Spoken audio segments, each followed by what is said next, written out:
बिस्मिल्लाहिर्रहमानिर्रहीम। नाज़रीन अस्सलाम वालेकुम। आज की वीडियो में नाज़रीन हम बात करेंगे वज़ीर आज़म इमरान खान की सरबराही में कौमी राब्ता कमेटी का इजलास हुआ। इस इजलास में वज़ीर आज़म इमरान खान पर दो अतराफ़ से दबाव था। एक दबाव तो उन मुखालफिन की जानिब से था जो वज़ीर आज़म इमरान खान को हदफ़े तनकीद बनाते हैं, मुखालफत का सामना करना पड़ता है हुकूमत को। और दूसरा जो दबाव का सामना था वो सुप्रीम कोर्ट का वो फ़ैसला था जिसमें ये हुक्म दिया गया था हुकूमत को कि कोरोना वायरस से लोगों को बचाने के हवाले से, कोरोना वायरस से नबरदस्मा होने के हवाले से एक यकसा पॉलिसी जो है वो तमाम स्टेक होल्डर्स को एतमाद में लेकर बनाई जाए। और आज के कौमी राब्ता कमेटी के इजलास में जो फ़ैसले हुए हैं उससे लोगों के जो मुतालबात थे उन मुतालबात को भी माना गया है। और उसके साथ साथ हुकूमत की जानिब से आवाम पर भरपूर एतमाद का इजहार करते हुए एक और मौका जो है वो आवाम को देने का फ़ैसला किया गया। कौमी राब्ता कमेटी के इजलास में किस तरह से फ़ैसले होते हैं ये भी बात आपके सामने रखेंगे। लेकिन उसके साथ साथ आज सुप्रीम कोर्ट पाकिस्तान की जानिब से ये कहा गया है कि करप्शन के मुकदमात में किसी किस्म का समझौता या नरमी नहीं बरती जाएगी। और एक शर्त भी रखी गई है कि इन मुकदमात में नरमी और समझौता क्यों नहीं बरता जाएगा, वो शर्त क्या है वो भी आपके साथ शेयर करेंगे। सबसे पहले नाज़रीन जो हमारा मौजू है, वज़ीर आज़म इमरान खान की सरबराही में कौमी राब्ता कमेटी का इजलास हुआ। इसमें तमाम जो मुतल्लका वज़रा थे, असद उमर, शफ़क़त महमूद, हमाद अज़हर, सानिया निश्तर और बाकी लोग भी मौजूद थे जो मुतल्लका थे इस कमेटी के। अस्करी क़यादत भी वहाँ पर मौजूद थी, तमाम वज़राए आला वो भी मौजूद थे। और ख़ास तौर पर वज़ीर आला सिंध मुराद अली शाह का जिक्र करना भी ज़रूरी है, वो भी इस इजलास में शरीक थे। गिलगित बिल्तिस्तान के सरबराह, आज़ाद कश्मीर के सरबराह वो भी मौजूद थे। और आज की जो कौमी राब्ता कमेटी का इजलास हुआ है, सबसे पहले उसमें जो फ़ैसले किए गए हैं वो भी आपके साथ शेयर कर लेते हैं। एक तो सुप्रीम कोर्ट ऑफ पाकिस्तान की जानिब से ये कहा गया था कि बैनुल सूबाई जो सफ़र है, जो ट्रैवल है एक सूबे से दूसरे सूबे में जाने के लिए, इस पर पाबंदी जो है वो सूबों की जानिब से हटाई जाए। और इस हवाले से एक यकसा पॉलिसी या SOPs जो हैं वो बनाए जाएँ ताकि वो लोग जो एक सूबे से दूसरे सूबों में जाना चाहते हैं उन्हें सफरी मुश्किलात का सामना न करना पड़े। और अदालत की जानिब से ये निशानदेही भी की गई थी कि अब इन हालात में जब ये सफरी पाबंदियाँ लगी हुई हैं, एक शख्स अगर दूसरे सूबे में जाना पड़ता है तो उसे ट्रकों या कंटेनर्स के ज़रिए जाना पड़ता है और 12 से 13 घंटे का सफ़र करने के एवज़ उसे जहाज़ के टिकट के बराबर जो है वो किराए की मद में पैसे अदा करने पड़ते हैं। तो ये एजेंडा भी था आज के कौमी राब्ता कमेटी के इजलास में। लेकिन सूबों की जानिब से तहफ़्फ़ुज़ात का इजहार किया गया कि रेलवे को भी ना खोला जाए और जो बैनुल अज़लाई जो ट्रांसपोर्ट है उसे भी ना खोला जाए।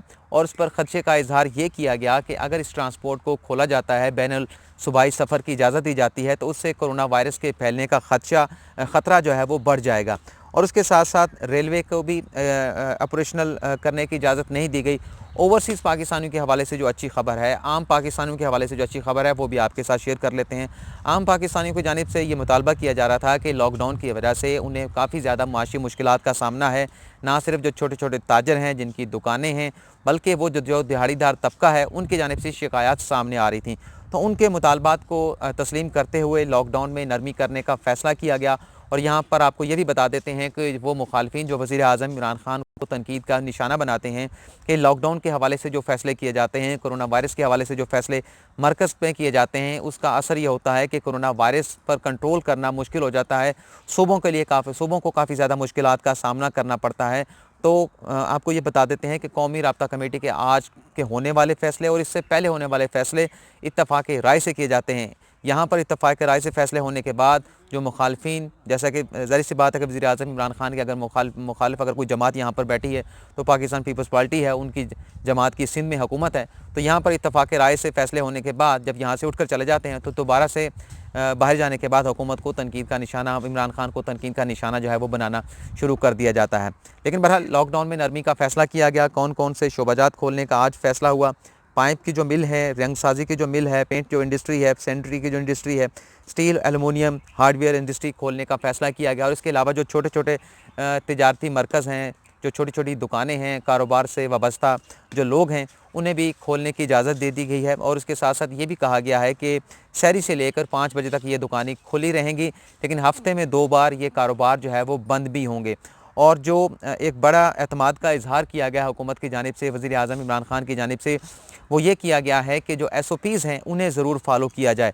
क्योंकि वज़ीर आज़म इमरान खान ने यह भी बताया है कि कोरोना वायरस जो है, जब अगर आप सोशल डिस्टेंसिंग नहीं रखेंगे तो बड़ी तेज़ी के साथ फैलता है। और इसी वजह पर जब जो वज़ीर आज़म इमरान खान कंसेशन लोगों को देते हैं, लॉकडाउन में नरमी करते हैं, लॉकडाउन में वो लॉकडाउन अडॉप्ट नहीं करना चाहते जिसमें कर्फ्यू लगा दिया जाता है, तो इसी वजह से उन्हें काफ़ी ज़्यादा तनकीद का निशाना बनाया जाता है। लेकिन वज़ीर आज़म इमरान खान ने अब भी तमाम तर मुखालफत के बावजूद जो उनके मुखालफिन हैं उन पर करते हैं, उन्हें तनकीद का निशाना बनाते हैं। तो यही फ़ैसला किया गया है कि लॉकडाउन में नरमी की जाएगी और ये फ़ैसला इत्तफ़ाक़ राय से हुआ है। ओवरसीज़ पाकिस्तानी के हवाले से अच्छी खबर ये है कि जो कैपेसिटी बिल्डअप की गई थी 1500 से लेकर 7500 मुसाफिरों को बैरून मुल्क से पाकिस्तान लाया जा रहा था, अब इस बात का इंदिया दे दिया गया है कि इस कैपेसिटी को बढ़ाकर 20,000 तक ले जाया जाएगा। लेकिन वहाँ पर इस खदशे का भी इज़हार किया गया है कि पाकिस्तान में जो क्वारंटीन की फ़ैसिलिटीज़ हैं, जो करंतना लोगों को रखने की जो फ़ैसिलिटीज़ है, उसमें काफ़ी ज़्यादा मुश्किलात का सामना है। और एक वीडियो भी सामने आई थी जिसमें बैरून मुल्क से आए हुए कुछ पाकिस्तानी थे। कहा तो यह गया था कि इस्लामाबाद का करंटीन सेंटर है, लेकिन मैंने पता लगाने की कोशिश की तो वो इस्लामाबाद का करंटीन सेंटर नहीं था। और उस वीडियो के ऊपर जो मोनोग्राम बड़े हल्के रंगों के साथ लगाया गया था, उस पर लिखा हुआ था PMLN फैसलाबाद। तो उसमें वो कह रहे थे कि पाकिस्तान में अगर लोग आते हैं बैरून मुल्क से तो वो ना आएँ, उनसे ये कहा जा रहा था जो अभी ओवरसीज़ में मौजूद हैं पाकिस्तानी, उनसे कहा जा रहा था कि आप पाकिस्तान में ना आएँ, यहाँ पर जो केयर है वो नहीं की जा रही, बल्कि उससे बेहतर है कि आप अपने जिन ममालिक में मौजूद हैं वहाँ पर रहें। तो इसमें कोई सदाकत नहीं है। ज़ाहिर सी बात है कि पाकिस्तान के जो वसाइल हैं वो महदूद हैं और महदूद वसाइल में पाकिस्तान बेहतर से बेहतर जो है वो सर्विसेज देने की कोशिश कर रहा है। एक तो ये फ़ैसला हुआ और उसके साथ साथ स्कूलों को जो है वो 15 जुलाई तक बंद रखने का फ़ैसला किया गया है। और जो एग्ज़ाम होने थे बोर्ड्स के, उसमें ये फ़ैसला किया गया कि प्रमोशन कर दी जाएंगी, तमाम बोर्ड्स के इम्तिहान नहीं होंगे, स्टूडेंट्स को अगली क्लास में जो है वो प्रमोट कर दिया जाएगा। अब आपको ये बता देते हैं कि कौमी राब्ता कमेटी के इजलास में फ़ैसले किस तरह से होते हैं। कौमी राब्ता कमेटी का जब इजलास होना होता है तो उस इजलास से कुछ रोज़ पहले जो कमांड एंड ऑपरेशन सेंटर है उसकी जानिब से भी डाटा एनालाइज़ करना शुरू कर दिया जाता है। सूबों की जानिब से सिफारिशात आना शुरू हो जाती हैं। जैसे कौमी राब्ता कमेटी का आज जो इजलास हुआ कि इस इजलास से पहले सिंध की जानिब से जो सिफारिशात थी कि किस तरह से लॉकडाउन हमने खोलना है, कारोबार खोलने की इजाज़त देनी है, पंजाब की सिफारिशात भी सामने आई थी, तो वो कौमी राब्ता कमेटी के इजलास में आ चुकी थी और उस सिफारिशात को कमांड और ऑपरेशन सेंटर के सामने भी रखा जाता है कौमी राब्ता कमेटी के इजलास से पहले, और वो डाटा एनालाइज़ करते हैं कि अब तक कोरोना वायरस की पाकिस्तान में सूरत हाल कितनी है, कितने पेशेंट आ रहे हैं, सिंध में कितने हैं, बलूचिस्तान में कितने हैं, पंजाब में कितने हैं, खैबर पख्तूनख्वा में कितने हैं और कितने लोग सेहतियाब होकर जा रहे हैं और डेथ रेट क्या है। इन्हें तमाम चीज़ों को पड़ताल करने के बाद, इनका क्रिटिकल एनालिसिस करने के बाद एक इनकी जानिब से कमांड एंड ऑपरेशन सेंटर की जानिब से ब्रीफिंग या स्टैट या आप कह सकते हैं सिफारिशात जो है वो कौमी राब्ता कमेटी के सामने रखे जाते हैं और फिर सूबों की सिफारिशात को सामने रखकर और कमांड और ऑपरेशन सेंटर की सिफारिशात को सामने रखकर जो है वो फ़ैसला साजी वहाँ पर की जाती है। इतने फ़ैसले जो है वो आप कहते हैं कि आसानी के साथ नहीं होते, तमाम चीज़ों का बड़ी ही बारीक बीनी के साथ जो है वो जायज़ा लेने के बाद यहाँ पर फ़ैसले होते हैं। सुप्रीम कोर्ट ऑफ पाकिस्तान का जो खबर आपके साथ शेयर करनी थी, आज सुप्रीम कोर्ट में एक मुकदमे की समाअत हुई और इस मुकदमे की समाअत के दौरान चीफ जस्टिस ऑफ पाकिस्तान ने ये कहा कि करप्शन के जो मुकदमात हैं उन पर अदलिया किसी किस्म का समझौता नहीं करेगी, किसी किस्म की नरमी जो है वो अदालत की जानिब से ना देखी जाएगी ना दिखाई जाएगी, लेकिन शर्त ये रखी गई है कि करप्शन का जो भी मुकदमा अदलिया में आएगा उसमें जो प्रोसिक्यूशन होती है उसकी जानिब से ऐसे ठोस शवाहिद जो है वो सामने ज़रूर लाए जाएँ, कड़ियाँ जो है वो ज़रूर मिलाई जाएँ, चेन जो है वो मुकम्मल अदालत के सामने रखी जाए कि किस तरह से करप्शन की वारदात जो है वो की गई है। और अगर इन तमाम चीज़ों को पूरा किया जाएगा तो सुप्रीम कोर्ट की जानिब से या अदलिया की जानिब से किसी किस्म की नरमी या गफलत या समझौता जो है वो नहीं किया जाएगा। ये मुकदमा था, एक पाकिस्तान पोस्टल के एक मुलाजिम हैं मोहम्मद बूटा, उन पर तकरीबन कोई एलिगेशन लगाया गया था कि 42 लाख रुपए उन्होंने करप्शन की है, लेकिन उन्हें जो लाहौर हाई कोर्ट है उसे बहाल कर दिया गया था, जबकि महकमे की जानिब से पाकिस्तान पोस्टल की जानिब से मोहम्मद बूटा साहब को जो है वो नौकरी से बर्खास्त करने का हुक्म दिया गया था। आज इस मुकदमे की जब सुप्रीम कोर्ट में समाअत हुई तो जजेस की जानिब से ये कहा गया कि इन साहब पर जिन्हें नौकरी से बरतरफ कर दिया गया है, करप्शन के 3 इल्ज़ाम लगाए गए हैं। एक इल्ज़ाम में ये कहा गया कि 42 लाख रुपए की इन्हें करप्शन की, एक इल्ज़ाम में बताया गया कि 29 लाख की इन्होंने करप्शन की और एक इल्ज़ाम ये लगाया गया कि 14 लाख की इन्होंने करप्शन की। तो करप्शन के 3 अलग अलग अमाउंट जो है वो बताई गई हैं। तो इन इल्ज़ामात में कोई कंसिस्टेंसी जो है वो नज़र नहीं आती, लेकिन सरकारी जो वकील थे एडिशनल अटॉर्नी जनरल, उनकी जानिब से अदालत को ये बताया गया कि 3 इंक्वायरियाँ हुई और आखिरी जो इंक्वायरी हुई है उसमें 14 लाख की करप्शन मोहम्मद बूटा पर साबित हुई और उसके बाद उन्हें महकमे से बरतरफ कर दिया गया। लेकिन फेडरल सर्विसेज ट्रिब्यूनल की जानिब से मोहम्मद बूटा को उनकी मुलाजमत पर बहाल कर दिया गया।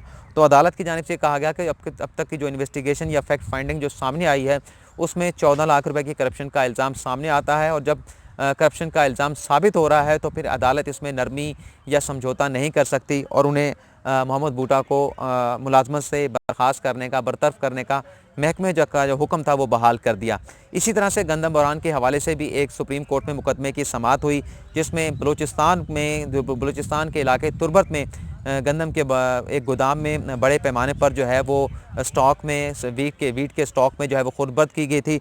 उसमें भी जो मरकज़ी जो मुल्ज़म है, जिसे असिस्टेंट कंट्रोलर फूड कहते हैं, वो आज तक जो है मफरूर है, वो गिरफ़्तार नहीं हो पाया। लेकिन जो इंस्पेक्शन करने के लिए गया था, और जब वो इंस्पेक्शन करने के लिए गया डिप्टी डायरेक्टर फूड, तो जाबिर अली उनका नाम है, किसी और ज़िले से उन्हें तुर्बत में भेजा गया था इंस्पेक्शन करने के लिए। तो जब वो वहाँ पर पहुँचे तो गंदम का जो गोदाम था उसे ताला लगा हुआ था, और मोहम्मद रुस्तम जो असिस्टेंट कंट्रोलर फूड थे वो वहाँ से फ़रार हो चुके थे।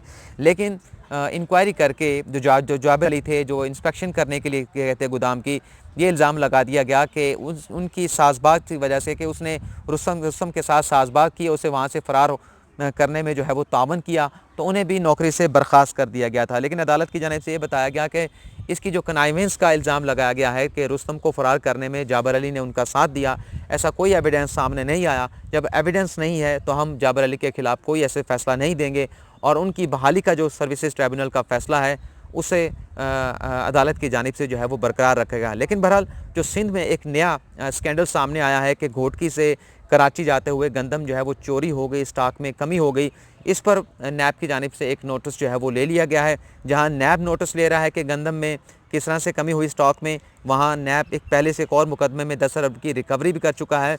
लेकिन आज नैब को भी इस लाहौर हाई कोर्ट की जानिब से नोटिस जारी कर दिया गया है।